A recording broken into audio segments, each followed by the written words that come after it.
je suis revenue au Sénégal. Je me suis rendu compte que c'est pas vrai, en fait, que c'est pas parce que tu as un diplôme français que tu vas t'insérer. Je sentais cette différence, je sentais que j'étais étrangère. Chaque fois que j'allumais la télé, il y avait des émissions, des interventions xénophobes. J'étais à Nice, mais je supportais mal le climat, ça me rendait triste. Les Sénégalais, on a un vrai problème de mobilité. On doit demander des visas pour aller n'importe où. De plus en plus, on voit cette tendance de rejet systématique de nos demandes de visa. Je pense que les êtres humains, les individus devraient avoir la liberté d'aller et venir sur Terre parce que le voyage, ça enrichit. Quand Obama fait le town hall, il va interpeller des jeunes. Et moi, j'ai fait partie cette année-là des jeunes qu'il a interpellés. Comment on fait pour trouver un job au Sénégal? Souvent, dans le monde du travail, on traîne des lacunes. On en est conscient, on sait que ça, je suis pas à l'aise avec, mais on essaie de faire avec. Et souvent, on se challenge pas à faire mieux. Elle était au bord de la dépression, elle est mère de famille et ça fait 6 entretiens qu'elle rate systématiquement. Le meilleur gestionnaire de projet, c'est celui qui maîtrise autant le terrain que les compétences techniques. Bonjour à tous et bienvenue dans ce nouvel épisode de Chez la Jobsetteuse. Dans ce podcast, on explore les parcours des personnes inspirantes qui façonnent le monde du travail de demain. Et aujourd'hui, je suis ravie de vous retrouver avec mon invité Fatou. Fatou, comment vas-tu? Je vais bien et toi? Je vais très bien, merci. Je suis ravie de te recevoir ici. Et donc, sans plus tarder, j'aimerais donc que tu te présentes pour que ceux qui ne te connaissent pas puissent en savoir un petit peu plus sur qui tu es. Ok, super. Bon, déjà, merci beaucoup de m'avoir invité. C'est un plaisir de te rencontrer en vrai, mais également de participer au podcast. Alors, je suis Fatou, Fatou Banjour. Je suis fondatrice d'Opportunités au Sénégal, qui est une structure qui accompagne les gens à trouver et explorer en tout cas des opportunités de carrière qui leur correspondent, qui correspondent à leurs aspirations.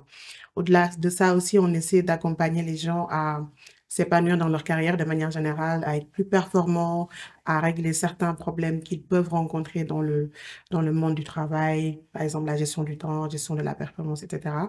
Et en parallèle, on accompagne également les entreprises, les organisations à trouver des talents qualifiés et compétents. Excellent, excellent. Mais Fatou, tu allais un petit peu trop vite, donc moi j'aimerais bien revenir un petit peu plus sur ton parcours, comprendre un petit peu.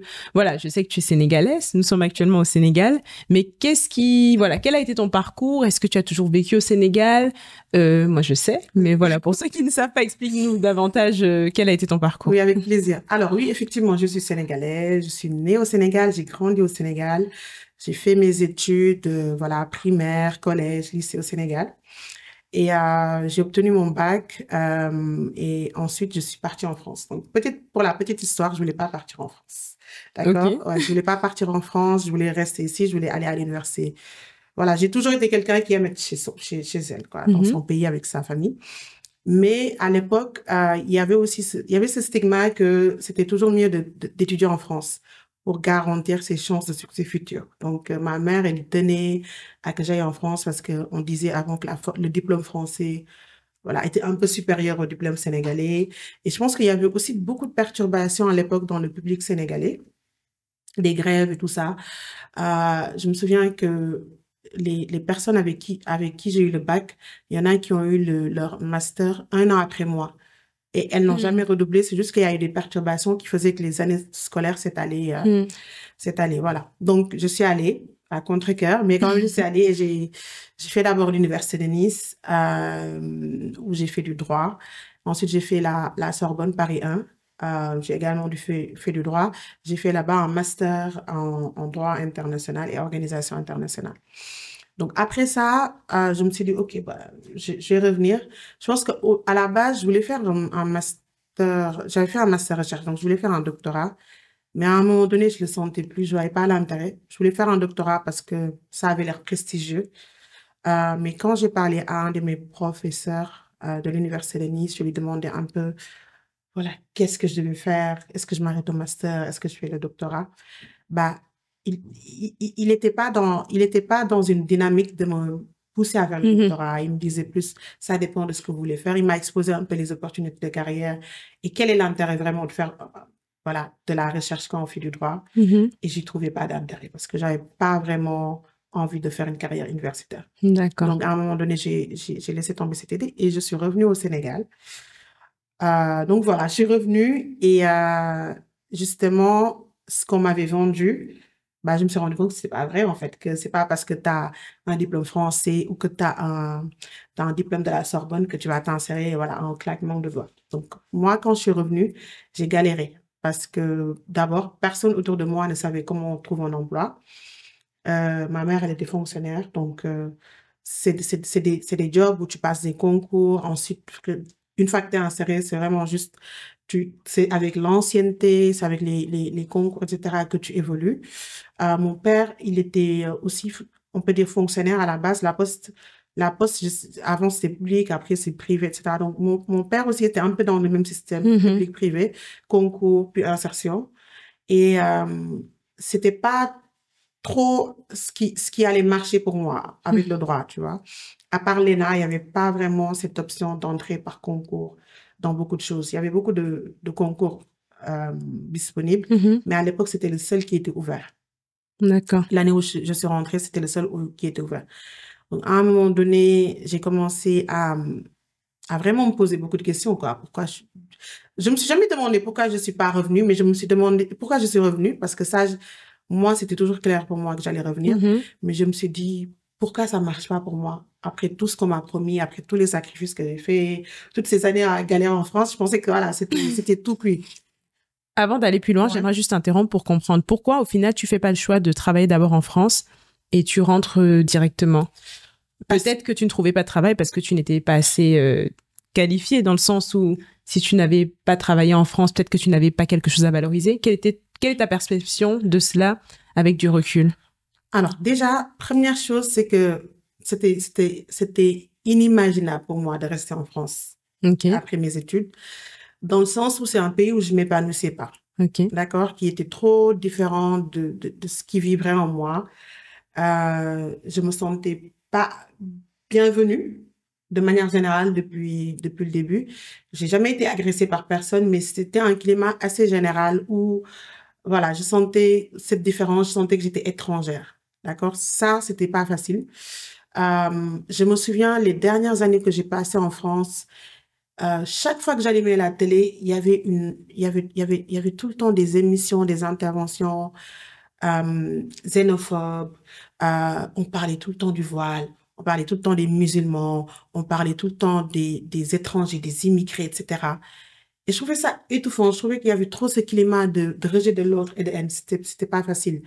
Euh, et aussi socialement, les gens se comportaient d'une manière que je ne connaissais pas. Il n'y avait pas vraiment de solidarité, il n'y avait pas d'entraide, il n'y avait pas cette générosité, voilà, à laquelle j'étais habituée plus jeune de voir au Sénégal. Je te donne un exemple. C'était en 2023, j'ai eu un accident insolite sur la route avec ma voiture. Donc, je suis allée chez le vulcanisateur. Donc, ma voiture mon pneu avait crevé ou je ne sais plus quoi. En tout cas, il a démonté pour réparer. Et le gars, bah, j'imagine qu'il l'a pas bien remonté. Donc, moi, je roulais, et à un moment donné, j'entends boum, le pneu avant gauche, s'est fait la malle, quoi. Il est parti. Donc, tac, j'avais plus de pneus et j'étais sur le pont, j'étais sur un pont, je roulais, heureusement pas trop vite, j'étais genre à 60 km/h, mais impossible d'arrêter la voiture. Mon pneu, il s'est fait la malle. Heureusement, et bizarrement, moi, j'étais pas paniquée parce que je me souviens, je parlais à ma mère au téléphone à ce moment-là. Le boom était tellement fort qu'elle a entendu, ah, c'est quoi ce bruit? J'ai dit, ah, mon pneu est parti. Comme si c'était un événement naturel, tu vois. J'ai même pas pris le temps de paniquer. Et heureusement, j'ai fait des manœuvres, la voiture s'est arrêtée. Et heureusement, il n'y avait pas de voiture devant moi. Il y a vraiment une chance incroyable. Bah, avec ce problème insolite, moi, déjà, ma voiture, ma roue, j'étais sur un pont, je t'ai dit, donc c'était descendant. Ma roue, elle est allée sous l'eau, je ne sais pas où, je la voyais même plus. J'étais paniquée. Une fois que je suis sortie de la voiture, j'ai paniqué parce que je ne sais pas quoi faire, en fait, en cas d'accident comme ça. Bah, imagine-toi que le gars qui était derrière moi s'est arrêté. Il a mis sa voiture en signal de détresse. Il s'est mis derrière moi pour que personne me heurte. Et il m'a dit, attends, on va trouver une solution. Pendant que j'attendais, il y a un autre gars qui était, d'ailleurs, il était handicapé. Il faisait la manche, c'était un mendiant. Il avait une béquille, il avait une jambe en moins. Le gars est venu, s'enquérir de ce qui se passait. Pendant qu'il était en train de s'enquérir de ce qui se passait, je vois un autre gars arriver de loin, en train de rouler ma roue et de me la ramener. Ah oui, d'accord. Pendant que ma roue est en train d'arriver, il y a un gars de l'autre côté, parce que en fait, les écrous étaient en train de se dévisser depuis longtemps. Donc, quelqu'un qui a ramassé tous les écrous et qui est venu me les amener. Donc, au total, il y avait 4 personnes autour de moi. Incroyable. Oui. Qui m'ont aidé, qui ont remonté la roue, qui ont tout truc et je suis repartie. Tu vois, en France, ça aurait été en mode, bah, elle a qu'à appeler le dépanneur et tout, Oui, tu vois. Bien sûr. Tu vois, il y a cette solidarité naturelle que je retrouvais pas, tu vois. On disait même pas bonjour aux voisins, etc. Et d'ailleurs, je pense que même ils ont des teintes sur moi, je dis pas bonjour à tout le monde maintenant. mais vraiment, et aussi, il y a un aspect aussi, peut-être, sur le climat joue sur l'humeur des personnes et c'est vrai. Je pense que moi je supportais mal le climat, ça me rendait triste, etc. Pourtant tu étais à Nice, hein. J'étais à Nice, mais encore à Nice ça allait, mais une fois que j'étais à Paris, la grisaille c'était pas facile, tu vois. Et du coup moi à un moment donné j'arrivais pas, je me suis dit moi je peux pas vivre ici. Mais par contre tu sais avec le recul, je suis rentrée il y a 12 ans, je me dis j'aurais peut-être dû rester encore quelques années. Pas pour avoir de l'expérience, mais pour avoir le passeport français, tu vois. D'accord. Parce que j'ai vu qu'il y a beaucoup de Sénégalais qui ont fait les études comme moi, qui sont restés quelques années de plus et qui ont obtenu la nationalité française. Ils ont eu le passeport et ensuite, ils ont fait la démarche de chercher un travail ici. Ça change quoi? En fait, à la base, je savais pas que ça changeait quelque chose, tu vois. Moi, c'est avec une certaine frustration que j'ai développée ces dernières années que je me dis... bah, j'aurais aimé avoir un passeport qui est fort. Bah, j'aurais aimé que le passeport sénégalais soit fort. Bah, en attendant qu'il soit fort, ça aurait été peut-être bien d'avoir un passeport français, je sais pas. Hein. Mais c'est la seule chose peut-être que je vois comme avantage de rester après les études. Parce que nous, les Sénégalais, on a un vrai problème de mobilité, en fait. On doit demander des visas pour aller n'importe où, tout le temps. Et de plus en plus, avec les années, on voit cette tendance de rejet systématique de nos demandes de visa. Moi, je me souviens encore, quand j'étais en France, j'ai tellement galéré, tu vois. Même les étudiants français galèrent. Donc, quand tu es étranger, c'est encore pire. Donc, j'ai tellement galéré que quand ma petite sœur disait qu'elle voulait faire ses études en France, je me suis opposée complètement à ça. J'ai dit non, je veux pas qu'elle vienne, laissez-la faire ses études là-bas. Quand elle aura son diplôme, qu'elle sera dans la vie active, elle pourra visiter la France et elle pourra visiter n'importe quel pays. Pour moi, c'est aussi simple que ça, tu vois. Et je sais qu'il y a 2 ans... Du coup, elle n'est pas venue? Elle n'est pas venue, elle est restée. D'accord. Parce que je voulais pas qu'elle connaisse les mêmes galères. Et il y a 2 ans, elle a essayé d'aller faire son master au Canada. Elle a donné tous les papiers, elle avait une préinscription dans une université au Québec, tout ce que tu veux. Elle a déposé, elle a fait tout ce qu'il fallait. On lui refuse le visa. Et le motif, c'était, genre, en gros, risque de ne pas rentrer à la fin de ses études. Comment tu sais que la personne risque de ne pas rentrer, en fait? Sur quoi tu te bases? Tu vois? Moi, on m'a refusé un visa pour la Turquie, genre pour 1 semaine, un séjour juste de découverte, où on m'a demandé de fournir mes derniers relevés bancaires. Si je me souviens bien, c'est 6 derniers mois. On m'a demandé mes 3 derniers bulletins de salaire. On m'a demandé un papier qui dise combien j'ai sur mon compte bancaire. On m'a fait payer des frais de visa de 100 000 francs pour me refuser le visa. Et il y a tellement de professionnels actuellement au Sénégal qui sont limités par ces problèmes, parce que ça te fait perdre du temps. Parfois, ils te répondent même pas, mais ils gardent ton visa sur des mois. Il y a des gens qui, à un moment donné, renoncent même à l'idée d'aller, par exemple, dans un pays, mais ils ont une autre opportunité d'aller autre part. Bah non, l'ambassade là qui t'a toujours pas répondu et encore avec ton visa et du coup c'est des mois contraignant. Ouais, je comprends. C'est hyper contraignant. Il y a des gens qui ont des voyages d'affaires, qui ont des salons, des conférences, qui peuvent pas y aller parce qu'on leur refuse le visa. Donc je pense que sur le plan professionnel, c'est quand même difficile, tu vois. Et même sur le plan humain, on n'a pas besoin de travailler pour pouvoir voyager. Bien sûr. Je pense que les êtres humains, les individus devraient avoir la liberté d'aller et venir sur Terre, tu vois, de découvrir d'autres réalités. Parce que le voyage, ça enrichit l'esprit, ça permet de découvrir d'autres réalités. Très bien, très clair. Et du coup, si on revient sur ton parcours, donc tu rentres au Sénégal, tu te mets à chercher un travail. Comment ça se passe? Comment tu trouves ce travail? Donc, comme je t'ai dit, c'était hyper difficile. Ici, au début, on me disait, oui, pour avoir un travail, il faut avoir le bras long. Donc, c'est une expression pour dire que être réseauté, quoi, connaître des gens. Et moi, j'avais pas le bras long. Mes parents n'avaient pas le bras long. Du coup, c'était compliqué. Et au début, ça marchait pas. On m'a mis en contact avec certaines personnes. Mais avec le recul, je me rends compte que les gens comprennent pas que c'est pas parce que tu bosses quelque part que tu peux faire rentrer des gens. Bien sûr. Tu vois, les gens pensent que parce que tu es quelque part, tu peux faire rentrer ton neveu, ton cousin, etc. Ça marche pas comme ça. Donc, j'ai vu des gens, mais ça n'a pas abouti.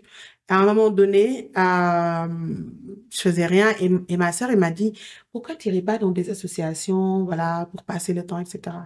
Et j'ai dit, oui, ce serait bien de faire du bénévolat et tout. Et surtout, j'aime bien les initiatives sociales et tout ça. Donc, je me suis engagée dans 3 associations différentes. J'allais et tout. Et en fait, ce que je faisais, c'est que moi, je me contentais pas d'y aller, d'être passive. Je voulais être active, je voulais contribuer. Et du coup, je prenais des rôles, etc. Particulièrement dans une des associations, on pouvait coordonner des projets. Donc, il y avait des projets sociaux. Donc, je me suis portée volontaire, j'ai coordonné, etc. Et j'ai adoré cette expérience, j'ai vraiment adoré ça. Et quand j'ai vu une fois, c'était 1 an après mon retour, un poste de chargé de projet, c'était vraiment ça, coordonner un projet, etc. Je me suis dit, ça, je peux le faire. Et j'ai postulé en valorisant ce que j'ai fait pendant 1 an dans les associations, tout ce que j'ai coordonné, etc. Et j'ai su les convaincre, ils m'ont pris et j'ai fait ce job-là. Donc, mon premier job au Sénégal, c'était pas dans le droit, c'était dans la gestion de projet. Et d'ailleurs, c'est ça qui est devenu mon métier. J'ai jamais travaillé dans le droit finalement. Donc, je suis devenue gestionnaire de projet à partir de là parce que je me suis engagée bénévolement et que je suis médecin en valeur. Donc, bout à bout, il te faut 1 an pour trouver un travail, c'est ça? 1 an, oui. Ok. Et est-ce que tu dirais que le fait de rentrer comme ça, sans plan, est-ce que le fait de rentrer en Afrique de manière générale amène à revoir ses plans de carrière? Parce que toi, tu travailles dans le droit. Tu te retrouves à bosser dans la gestion de projet. Donc, est-ce que tu penses que c'est quelque chose qui vient avec le fait de rentrer en Afrique? Non, pas forcément. De rentrer au Sénégal? Non, pas forcément. Moi, je pense qu'il y a des gens qui rentrent et qui travaillent dans leur domaine de compétences. Il y en a beaucoup. Hein. Moi, je pense que dans mon cas, c'est surtout parce que je savais pas comment m'insérer dans le droit. Moi, je pense que c'était ça ma principale difficulté. J'étais pas assez préparée. Je savais pas comment est-ce qu'on s'insère dans le droit. Parce que dans le droit, je pense que, je sais pas s'il y a d'autres, il y a beaucoup de spécialités comme ça, mais dans le droit, on est trop spécialisé. Dès la licence, on fait que du droit. On n'est pas dans des connaissances, des soft skills. On est vraiment théorie juridique. Voilà. Et du coup, tu sais rien d'autre. Tu sais rien faire d'autre. Par exemple, la gestion de projet, moi, je l'ai découvert après mes études. Et c'est quelque chose que j'ai adoré. Je savais même pas que ça existait, ça, ces histoires les projets, je savais même pas que ça existait. C'est à ce point qu'on est cloisonné quand on fait du droit. Tu vois? Mais je pense qu'une personne qui a fait le même parcours, mais qui aurait un plan clair en revenant, qui saurait à qui s'adresser, où chercher, qui peut le recruter, c'est quoi les débouchés, et qui aurait peut-être aussi, en plus de l'expérience dans le droit à valoriser, peut-être qu'elle se serait insérée aussi dans le droit, tu vois, plus facilement que moi dans mon cas. Donc, j'ai revu mes plans de carrière, peut-être parce que j'étais jeune et flexible, et pas forcément parce que c'était un retour au pays. D'accord, très bien. Donc, du coup, tu te retrouves à travailler dans la gestion de projet. Et en fait, quels sont donc les conseils que tu donnerais à quelqu'un qui cherche un travail, notamment dans la gestion de projet? Déjà, explique-nous un petit peu en quoi ça consiste ce job pour ceux qui ne connaissent pas. Bon, moi, je dis toujours que les projets, c'est la chose la plus extraordinaire au monde. D'accord? Pourquoi? Parce que moi, ce qui m'a ébloui, qui a fait que je voulais faire de la gestion de projet, c'est que je me suis rendu compte qu'une personne peut voir un problème et essayer d'y apporter une solution. D'accord? Et souvent, c'est un problème d'une communauté, pas un problème individuel. Il faut trouver un problème et apporter une solution. Donc, théoriser sa solution, voilà, va dire que voilà le problème. Moi, je pense que je peux apporter une solution en faisant X, Y, Z, etc. Donc, une personne, une structure, et qui détaille un peu son mode d'intervention, comment il pense solutionner et les résultats qu'il espère avoir. Et une fois que tu as tout ça ficelé et que tu trouves les ressources nécessaires, donc financières, humaines, etc., ton projet prend vie. Donc, quelque chose qui est né dans l'esprit d'une personne, d'un groupe, prend vie, se déroule et change la vie d'autres personnes. Donc, pour moi, c'est extraordinaire. C'est quelque chose dont je me remets toujours pas. D'accord? Parce que moi, dans le droit, c'était autre chose. Je savais pas que ça existait. Donc, c'est ça, en fait. Un projet, c'est vraiment ça. C'est vraiment, souvent, en tout cas, dans le milieu du développement où moi, j'ai travaillé pendant 10 ans, c'est que ton objectif, c'est de résoudre un problème auquel sont confrontées des personnes. Et les problèmes, ça peut être de toutes sortes. Ça peut être un village où il n'y a pas d'accès à l'eau. Ça peut être des jeunes citadins, mais qui n'ont pas accès à l'emploi. Ça peut être des femmes qui ont subi des violences et on essaie de faire en sorte que, voilà, de les réintégrer dans la société. Ça peut être n'importe quoi, vraiment. Et chaque fois, on arrive avec les bonnes personnes à changer la vie de ces personnes-là. Et moi, je dirais que pour entrer dans ce métier-là, c'est d'avoir cette passion de l'autre, en tout cas dans la gestion de projets humanitaires, parce qu'il y a différents types de gestion de projets. Par exemple, en informatique, il y a de la gestion de projets. C'est d'avoir cette envie d'impacter positivement les autres, la base. Ensuite, pour entrer dans ce métier, c'est avoir des compétences en coordination. Ça, c'est très important. Il faut savoir coordonner une activité de bout en bout. C'est le minimum. Donc, c'est vraiment la phase opérationnelle. Il faut savoir faire de la planification, planifier une activité à l'avance, pouvoir se dire, voilà, cette activité, je le fais dans 2 mois, 3 mois ou 6 mois. Donc, le rétro-planning, qu'est-ce que je dois faire dans la phase préparatoire pour que le jour J, il y ait A, B, C, D. Donc, avoir des bonnes capacités de planification, de coordination, de communication aussi. Il faut savoir pouvoir communiquer avec les autres clairement, à pouvoir créer de bonnes relations avec les autres parce que dans un projet, on ne peut jamais travailler seul. Il faut pouvoir avoir une équipe, donc il faut pouvoir avoir des gens qui sont autour, de bonnes relations interpersonnelles. Et moi, je dirais que je conseille aux personnes d'avoir un diplôme dans la gestion de projet. Parce que moi, je suis entrée sans diplôme. D'accord. J'ai quand même pu le faire. J'ai pu gérer l'aspect opérationnel et tout ça.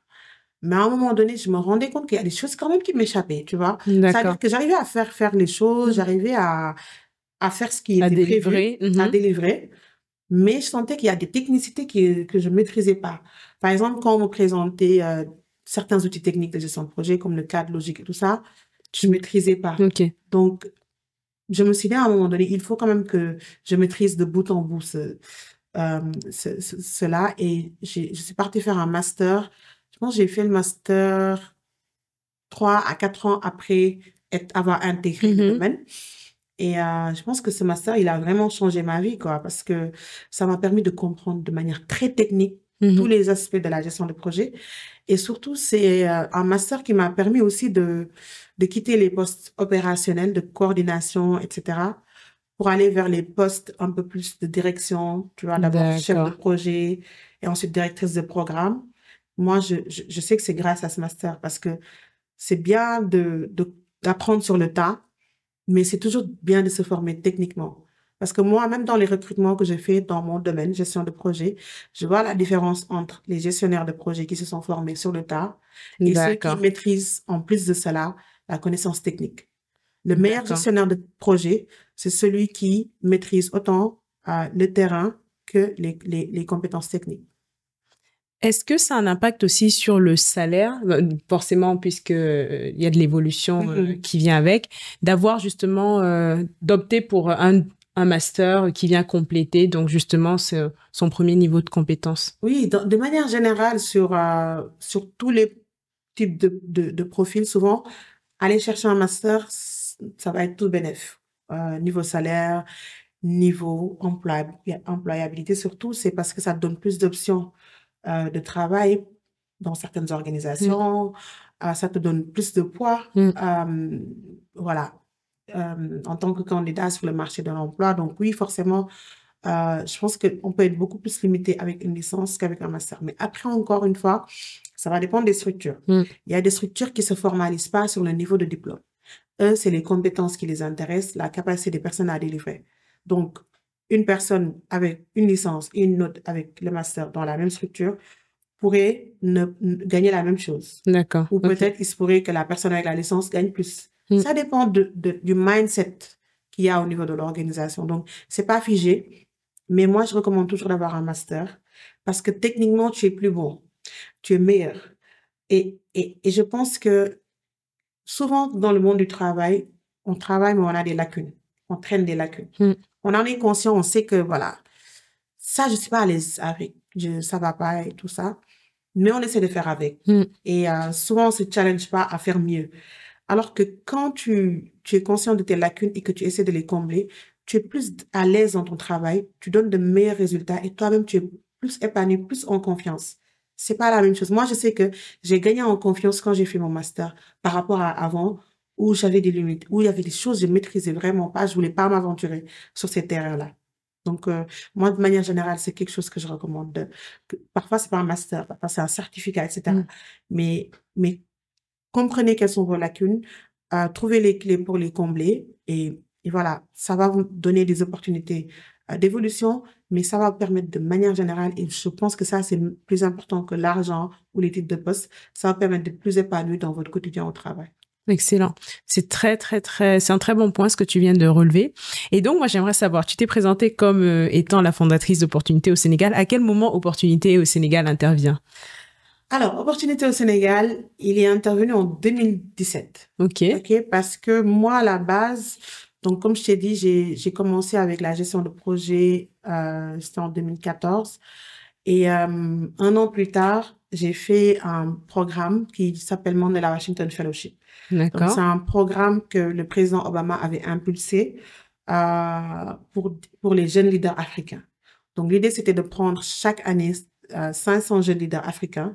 Donc, ce qu'il appelle leaders, c'est des jeunes avec du potentiel de leadership pour qui ils pensent que voilà, ils peuvent changer les choses dans leur pays, les prendre, les amener aux États-Unis pendant 6 semaines, les former dans un domaine précis. Il y avait 3 domaines à l'époque. Il y avait public development. Donc ça, c'est pour toutes les personnes dans le public, dans le secteur public, le développement, tout ça. Il y avait civic engagement. Donc ça, c'est pour les personnes qui sont dans les initiatives citoyennes, etc. Et il y avait aussi un troisième qui était business. Donc, c'est toutes les personnes entrepreneurs, etc. Donc, il y avait ces 3 volets. L'idée, c'était de renforcer ces personnes, qu'elles apprennent des façons de faire des Américains, etc. Et qu'elles reviennent dans leur pays pour impacter. Et aussi, l'idée derrière pour les États-Unis, c'est de créer des relations durables avec des jeunes qui peuvent être leaders chez eux. Et voilà, un réseau, quoi. Avoir un réseau, voilà. De leaders locaux avec... OK. C'était ça l'idée. Donc, et pour la petite histoire, cette opportunité, je l'ai eue un peu toujours dans le cadre de ma recherche d'emploi. Parce que quand je cherchais un emploi, ma mère, elle m'a fait imprimer mes CV. Elle m'a dit, donne-moi tes CV, je vais les donner aux gens, tu vois. Et elle travaille à l'époque dans un lycée. Donc, elle était surveillante dans le lycée. Et donc, elle prenait mes CV et posait dans son bureau. Donc, toute personne qui vient, elle lui donne mon CV. Moi, ça me faisait tellement honte, tu vois, qu'elle distribue mes CV comme ça à tout va. Et périodiquement, elle revenait, elle me disait, j'ai plus de CV, imprime d'autres CV, tu me donnes, tu vois. Et je voulais vraiment pas le faire. Mais par contre, un jour, elle est rentrée à la maison, elle m'a dit, aujourd'hui, j'ai rencontré une femme intéressante. Elle travaille à l'ambassade des États-Unis. Elle a vu ton CV, elle m'a dit qu'elle n'a pas d'opportunité de travail pour toi, mais que ton profil, il est très bien et qu'ils ont actuellement un programme initié par le président Obama pour des jeunes leaders et qu'elle pense que tu pourrais être sélectionnée. Et elle m'a donné elle avait même pas retenu le nom déjà. Donc, j'ai juste mis genre sur Google Obama, jeune leader africain, quelque chose comme ça. Et j'ai découvert le programme et j'ai trouvé ça hyper intéressant. Donc, mais c'était un peu trop tard. C'était genre 1 semaine avant ou 2 semaines avant la fin de la période de candidature. Donc, j'ai postulé pour l'année suivante. Et encore une fois, pourquoi moi, pendant des années, j'ai milité pour que les jeunes fassent beaucoup de bénévolat, c'est que au-delà de mon expérience professionnelle, c'est surtout mes expériences de bénévolat qui les ont séduits, je pense, tu vois. Parce que beaucoup de questions tournent autour de ça. Est-ce que vous êtes investi dans votre communauté? Quel changement vous avez fait dans votre communauté? Est-ce que vous pouvez nous citer un exemple où vous avez contribué à faire un changement positif dans votre communauté, etc. C'est plus ça qui les intéressait que je pense même pas avoir eu de questions genre c'est quoi votre diplôme, est-ce que vous étiez un bon élève, ça les intéressait pas. C'était vraiment la capacité à contribuer positivement dans sa communauté qui les intéressait. Et du coup, j'ai fait ce programme-là, le Mandela Washington Fellowship, en 2015. Ok. J'ai été sélectionnée, je suis partie. J'ai fait 6 semaines. J'ai fait public management. J'étais à Washington, D.C., dans l'université de Howard University. J'ai fait 6 semaines là-bas et c'était super parce que nous, on faisait public management, donc qui est pour tous qui sont dans le public. Et justement, être à Washington, D.C., qui était la capitale politique, c'était extraordinaire. On est allé au Congrès, on a rencontré des congresswomen, on a fait des conférences avec des gens politiques, on est allé au siège de la Banque mondiale, on a rencontré des personnalités de la banque là-bas. Excellent. On est allé à la White House, on a rencontré le personnel de l'administration de Obama. Et ensuite, à la fin, on ramène tout le monde à Washington, D.C., parce que d'autres étaient au Texas, d'autres étaient, voilà. Chacun était dans son état. On ramène tout le monde à Washington, D.C. pour faire un sommet de 3 jours. Ok. Et durant le premier jour du sommet, il y a le président Obama qui vient échanger avec nous. Ok. Et donc, c'était une aventure extraordinaire, tu vois. Et petite cerise sur le gâteau pour mon cas, c'est que j'ai eu la chance, en fait, par concours de circonstances, que ce jour-là, on avait dit que quand Obama fait le town hall, il va interpeller des jeunes. Donc, des jeunes dans le public. Et moi, j'ai fait partie cette année-là des jeunes qu'il a interpellés dans le public. D'accord. Donc, bon, ça, c'est dû peut-être au fait que je dis toujours ce que je pense. Hein. Mais honnêtement, comment ça s'est passé, c'est juste parce que je suis allée là-bas 6 semaines. Et c'était ma première expérience dans un pays anglophone. D'accord. Donc, j'avais cette timidité de m'exprimer parce que je pense que je trouvais pas que mon anglais était assez bon et je comparais aussi mon niveau avec le niveau d'autres fellows qui étaient là-bas, qui étaient anglophones, par exemple sud-africains ou Kenya, etc. Et comme j'étais très à l'aise pour dire mes idées habituellement en français, j'ai trouvé que j'arrivais pas à dire mes idées comme je voulais en anglais. Donc, il se trouvait que souvent, on allait faire des visites parce que c'était très récurrent et que je remarquais que chaque fois, les gens nous disaient « Ah, qu'est-ce que vous avez appris ici? Qu'est-ce que vous avez appris aux États-Unis, etc. » et tout. Je voulais répondre, mais j'arrivais pas à m'exprimer. Et cette question est revenue à chaque visite jusqu'à la dernière visite qu'on a faite. C'était la visite au White House avec l'administration de Obama. Il y a un monsieur qui dit encore « Alors, qu'est-ce que vous avez appris de notre pays, etc. » et tout. Et je me suis rendu compte, et tu vois, il y avait quelque chose qui bouillonnait en moi. Je voulais pas répondre, mais je sentais que j'arriverais pas à dire ce que je pense comme je veux.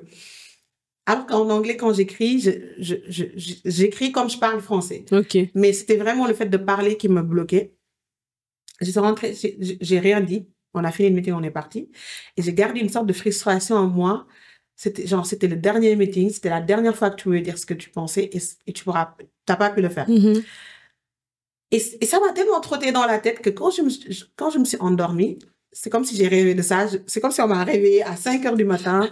Et avec cette frustration-là, je me suis réveillée. Parce que moi, ce que j'avais toujours en tête quand ils me posaient ces questions-là, c'était que oui, c'est super, on a appris beaucoup de choses en fait. Mais moi, ce que cette expérience m'a appris, c'est que l'Afrique a beaucoup de choses à offrir aussi. C'est-à-dire que j'ai pas trouvé que c'était le Saint Graal, que il y avait tout ce qu'il fallait et qu'on devait tout copier des autres.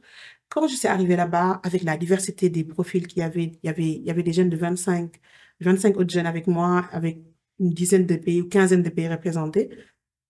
Je me disais, mais en fait, on est quand même pas mal, en fait. On a beaucoup de potentiel, on a beaucoup de richesses, on a beaucoup de pratiques assez humaines, en fait, à partager. Et du coup, je me suis réveillée à 5 heures du matin. J'ai écrit tout ce que je voulais dire à toutes ces personnes qui nous ont demandé qu'est-ce qu'on a appris. Je me suis dit, et j'ai dit clairement dans mon message, je disais, en gros, on a appris beaucoup de choses. Il y a beaucoup de choses qu'on peut prendre et implémenter chez nous. Mais je trouve aussi que cette aventure m'a aussi appris à apprécier qui nous sommes en tant qu'Africains et ce qu'on a à offrir. Et je disais aussi dans cela que, par exemple, aujourd'hui, si tu vois si les jeunes Américains venaient en Afrique aussi pour apprendre de nous, peut-être qu'il y aurait certains problèmes qui allaient se résoudre là-bas, comme par exemple le problème du port des armes, l'insécurité due aux armes à feu, etc. Et c'est des choses que j'ai écrites. Et quand j'écrivais ça, bizarrement, j'ai commencé, au lieu d'écrire genre mes notes de ce que je pensais, j'ai écrit en commençant par Dear POTUS. Genre, c'est cher, Police President of the United States. Comme si j'écrivais une lettre à Obama, et j'ai tout rédigé comme si c'était une lettre. Et j'ai rédigé dans une flamme, genre, en 15 minutes, j'ai tout rédigé. Et après, dès que j'ai fini, j'étais hyper soulagée. Genre, ma frustration, elle était tombée, quoi, tu vois. Mais comme j'avais rencontré une dame de l'administration Obama le matin même, je me suis dit, ce serait bien qu'il lise ma lettre, en fait, que je viens de lui faire, parce que c'est comme si c'est mon âme qui parlait dans cette lettre-là. Et j'ai écrit un mail à la dame, en lui disant, voilà, j'ai écrit cette lettre, j'ai expliqué un peu le contexte, et je lui ai dit, je sais que c'est un président, donc c'est pas grave s'il lit pas la lettre, même s'il la lit pas. Si vous voulez lisez, au moins une autre personne l'aura lu et ça me suffit. Et elle m'a répondu, merci Fatou de partager. Et tu sais, les Américains, ils sont très chaleureux de partager ces mots aussi forts avec moi, quelque chose comme ça. Et voilà, moi, c'était fini pour moi. Et il a vraiment lu ma lettre. Elle lui a vraiment donné ma lettre. Il a vraiment lu ma lettre. Et il m'a répondu ce jour-là. Et je sentais qu'il y avait quelque chose qui se passait parce que 2 jours avant, quelqu'un m'a appelé, une dame m'a appelé, une Américaine. Elle m'a dit, oui, je suis avec Fatou, truc. Elle m'a demandé, dit mon nom bizarrement parce qu'elle est anglophone. Je dis, oui, c'est moi. Elle me dit, est-ce que vous pouvez me dire comment on prononce votre nom? Elle m'a fait répéter mon nom. Je me suis dit peut-être qu'elle écrit phonétiquement. Après, elle m'a dit, merci, ciao. Elle a coupé. J'ai dit, mais comment tu appelles quelqu'un pour me demander comment on prononce son nom et tu raccroches? Et tellement ils ont du respect pour l'autre qu'ils voulaient bien dire mon nom. Et du coup, j'étais intégrée dans son discours. Donc, il fallait qu'on lui écrive mon nom phonétique pour qu'il le dise bien, tu vois. Wow. Donc, moi, le moment où ils disent where is Fatou Banjour? J'étais choquée. Parce que pour moi, un président, il ne lit pas les lettres des gens, quoi. Il n'a pas le temps. Les lettres sont vraiment graves, tu vois. Et surtout le président le plus puissant du monde à l'époque. Moi, à l'époque, si j'écrivais au président sénégalais, il va pas lire ma lettre, il va pas me répondre. Et du coup, il me dit, oui, Fatou, et je me suis levée et il dit à l'Assemblée, voilà, Fatou m'a écrit une lettre où il me disait que vraiment, je sais plus ce que j'ai mis dans la lettre, mais en gros, il a cité des passages de ma lettre où je parlais de la richesse aussi de nous en tant qu'Africains, de nos personnalités, de nos cultures, de nos valeurs, etc. Et il m'a dit, voilà, et Fatou m'a dit que ce serait une bonne nouvelle, une bonne chose si les jeunes Américains aussi allaient en Afrique, non pas pour aider les Africains à construire les choses comme ils font d'habitude, mais pour apprendre aussi d'eux. Et il m'a dit, oui, Fatou, j'ai une bonne nouvelle. À partir de l'année prochaine, on va avoir un programme d'échange dans l'autre sens qui va permettre à des jeunes Américains de faire ce programme-là. Et c'était un moment hyper, hyper fort pour moi, tu vois. Tu as insufflé. Et c'est quelque chose qui est resté en moi. Et imagine, 1 an plus tôt, j'arrivais pas à trouver un boulot. Tu vois, j'étais complètement perdue. Je revenais au Sénégal, complètement désorientée. J'avais pas de boulot, etc. En 1 an, j'ai tout. L'année suivante, j'avais un boulot. J'ai participé à un programme d'échange aussi prestigieux. J'ai rencontré des gens prestigieux. J'ai rencontré Obama. Obama a cité mon nom. Et c'est des incroyable. C'est des aventures extraordinaires. Et en plus, je suis allée aux États-Unis sans mettre un sou dedans. C'était un fellowship, tout était financé, tout était pris en charge. Si on m'avait dit qu'il fallait supporter les coûts, j'aurais pas pu y aller. D'accord? Donc, c'était une vraie opportunité pour moi. Je suis revenue de là-bas. J'ai intégré le réseau des YALI, donc les jeunes leaders, etc. Il y a beaucoup de réseaux, etc. J'ai intégré le réseau. J'ai commencé à recevoir beaucoup d'offres d'emploi dans des ONG, des organisations internationales. Sachant qu'à l'époque, moi, j'étais dans une petite organisation sénégalaise. J'ai commencé à recevoir des opportunités comme ça. J'ai commencé à recevoir des opportunités de financement de projets. Donc, par exemple, l'ambassade des États-Unis nous a dit, maintenant que vous avez fait notre programme, vous êtes des alumni de l'ambassade des États-Unis. Ça veut dire que on a des bourses pour vous, pour vos projets. Soumettez-les nous. Excellent. Voilà. Et on peut vous financer. Moi, depuis des années, je voulais faire quelque chose pour les femmes, l'autonomisation des femmes. Donc, j'ai créé un projet d'autonomisation des femmes de jeunes filles de 15 à 25 ans à travers l'entrepreneuriat et le leadership. J'ai déposé, ils m'ont financé. Donc, j'ai pu aller... C'est toujours d'actualité? Non, ça, c'était à l'époque, c'était en 2016. D'accord. J'ai pu, avec un groupe de YALI, donc d'autres personnes qui ont fait le Mandela Washington Fellowship, on a pu aller dans 3 régions du Sénégal, c'était Diourbel, Louga et Kaolack, former des cohortes de jeunes filles et voilà, insuffler ça. Ensuite, j'ai pu trouver un travail dans une ONG internationale, etc. Donc, ma vie vraiment change. C'est accéléré, en fait. Il y a eu un énorme... changé. Et ma vie a changé tout simplement parce qu'un jour, j'ai eu la bonne information. C'est incroyable, ouais. Et du coup, je me suis dit, je suis entrée dans un nouveau monde. Je savais pas que ce monde existait. Maintenant que je le sais, j'ai la responsabilité que les autres aussi le sachent. C'est-à-dire qu'il y a plein de jeunes comme moi qui n'ont pas le bras long, qui sont pas bien connectés et qui vont peut-être rester dans cette situation à vie s'ils sont pas aidés. Donc, j'ai cette obligation-là. Et c'est un matin, en 2017, que je me suis réveillée, j'ai ouvert Facebook, j'ai créé une page, je l'ai appelée Opportunité au Sénégal, comme ça, sans creuser. Je l'ai appelée Opportunité au Sénégal. Et j'ai commencé sur cette page-là à partager des offres d'emploi, des offres de bourse, des offres de concours, des offres de financement, etc. Et j'en ai fait mon quotidien. Ce que tu dis résonne tellement en moi avant que tu ne continues, parce que une des choses qui m'a motivée aussi à créer mon média, La Jobsetteuse, c'était ça, c'est de se rendre compte à quel point une information peut changer la vie de quelqu'un. Et que beaucoup de gens ont énormément de talent, mais ils passent à côté d'opportunités simplement parce qu'ils n'ont pas accès à l'information. Donc, c'est hyper inspirant. Et surtout de voir à quel point finalement on se retrouve autour de ces valeurs-là, les valeurs de partage, les valeurs de montrer aussi, de permettre à des gens d'atteindre leur plein potentiel. C'est ça. En ayant accès aux bonnes informations. Et ce mot que tu utilises est tellement important, le plein potentiel. C'est-à-dire que beaucoup de gens vivent dans la frustration. Parce qu'ils sentent qu'ils ont quelque chose en eux, ils sentent qu'ils ont un potentiel, mais ils voient que ça se reflète dans leur vie. Exactement. Et moi, je sais que c'était une de mes motivations quand j'ai lancé mes services carrière, mais c'est encore une de mes motivations. C'est de me dire qu'il y a des gens qui peuvent aller plus loin, mais ils ont besoin d'appui, ils ont besoin juste d'être accompagnés, ils ont juste besoin d'être orientés, ils ont juste besoin d'être guidés, tu vois. Et comme je disais, oui, donc tu crées ta page. J'ai créé ma page en 2017.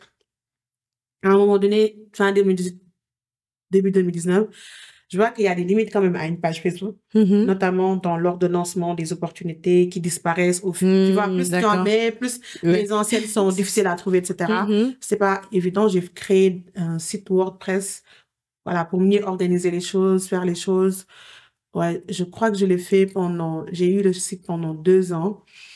Et en parallèle, je pense que c'est en 2020-2021 que j'ai commencé à me rendre compte que il y a beaucoup de gens qui m'écrivaient, oui, moi, je vois tes opportunités, je vois les offres, je postule toujours, mais j'ai pas de retour. Voilà, j'arrive pas, j'ai pas de retour, etc. Et dans la gestion de projet, je te disais qu'il fallait avoir une bonne équipe autour de soi. Ça fait partie des composantes des ressources des projets. Il y a les ressources financières, il y a les ressources humaines, il y a les ressources matérielles, si tu veux mettre en place un projet.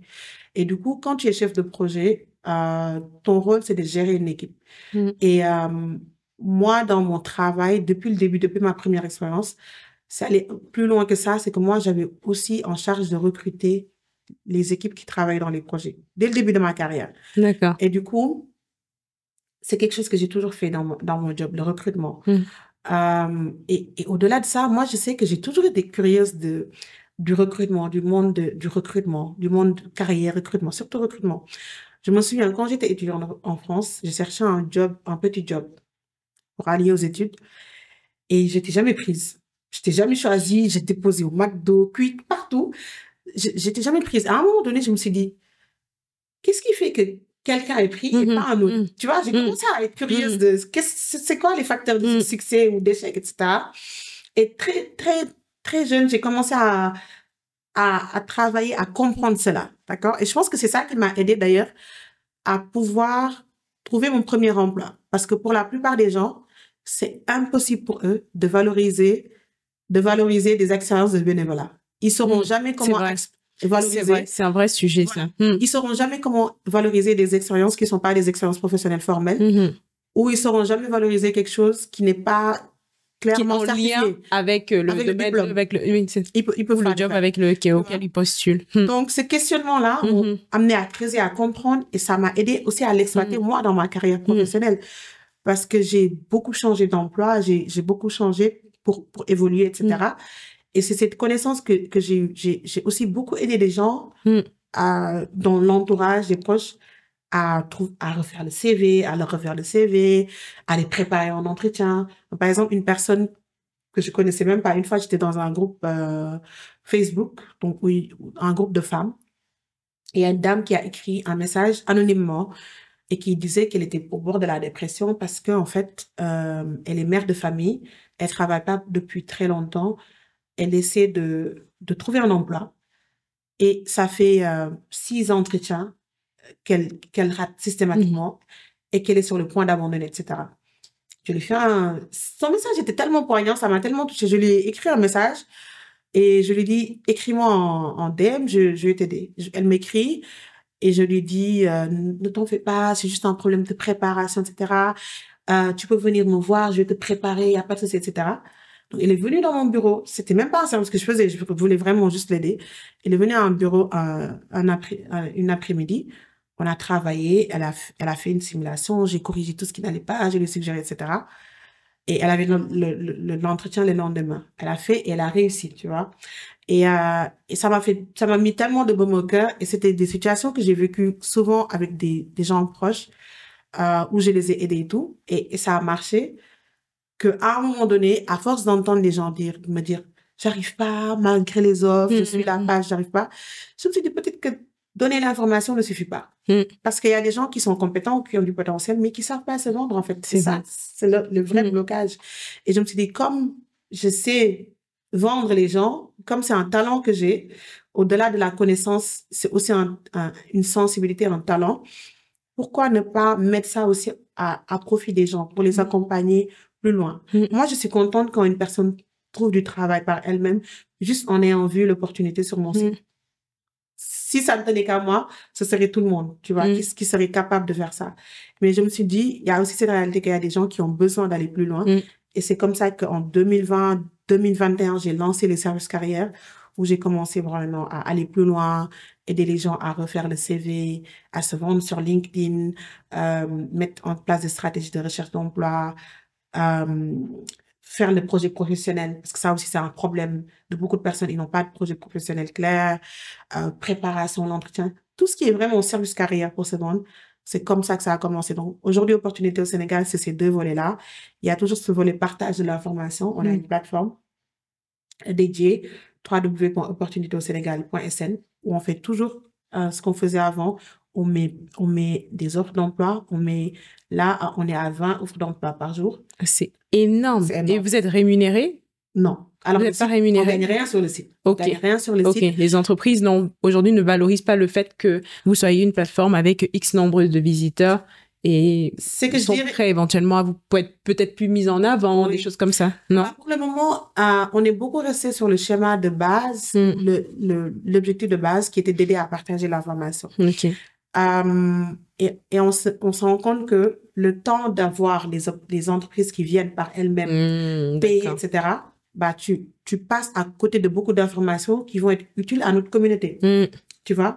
Donc, nous, on préfère faire de la curation. On n'attend pas que les gens viennent vers nous. Et honnêtement, j'avais pas de ressources humaines à consacrer à aller prospecter chaque organisation, leur dire que venez parce que la motivation première, c'était pas l'argent à la base. D'accord. Donc, on a continué cette mission-là. Donc, tout ce qui est job, tout ce qui est concours, etc., on continue à le mettre sur la plateforme. Et en parallèle, c'est plutôt sur les services carrières qu'on a un modèle économique. D'accord?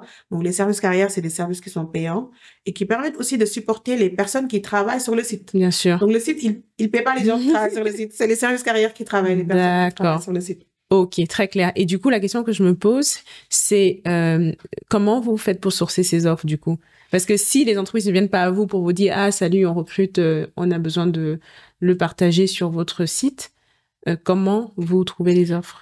Alors, c'est qu'en fait, moi, je sais que quand je te disais, quand je faisais une démarche, quand je voulais savoir les facteurs de succès, etc., au début et tout, j'ai commencé à m'intéresser à la recherche d'emploi en tant que telle. Donc, comment est-ce qu'on cherche de l'emploi en ligne?